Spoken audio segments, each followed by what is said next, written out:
La soirée débute par cette perquisition à 370 km à l'est de Colombo.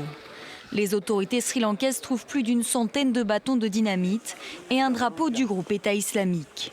C'est aussi ici que la vidéo de revendication des attentats de dimanche aurait été tournée. Ce vendredi soir s'est par la suite révélé beaucoup plus meurtrier. À 7 km de là, les forces de sécurité interviennent dans une habitation où se sont réfugiées des personnes recherchées en lien avec les attentats. 3 kamikazes se seraient alors fait exploser avant que n'éclate une fusillade. Les suspects appartiendraient au National Tawhid Jamaat, le mouvement djihadiste local qui serait derrière les attaques de dimanche. Plus tôt dans la journée, le président sri-lankais avait annoncé que le suspect numéro 1 des attentats, chef de ce groupe terroriste sri-lankais, était bien mort. Zahran Hashim avait mené l'attaque suicide contre l'hôtel du Shangri-La à Colombo. Les autorités estiment qu'environ 140 personnes en lien avec le groupe État islamique se trouvent dans le pays. Au moins la moitié a déjà été arrêtée.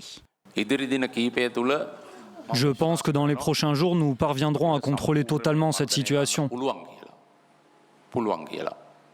Comme d'autres pays qui ont dû faire face au groupe État islamique, nous y arriverons également. Nous arrêterons leurs activités au Sri Lanka. Après le plus haut responsable du ministère de la Défense, le chef de la police a lui aussi démissionné ce vendredi. Dans la capitale sri-lankaise, la tension reste vive. Ici, de nombreux quartiers ont été bouclés. Les autorités demandent aux musulmans de prier chez eux plutôt que de se rendre à la mosquée. Donald Trump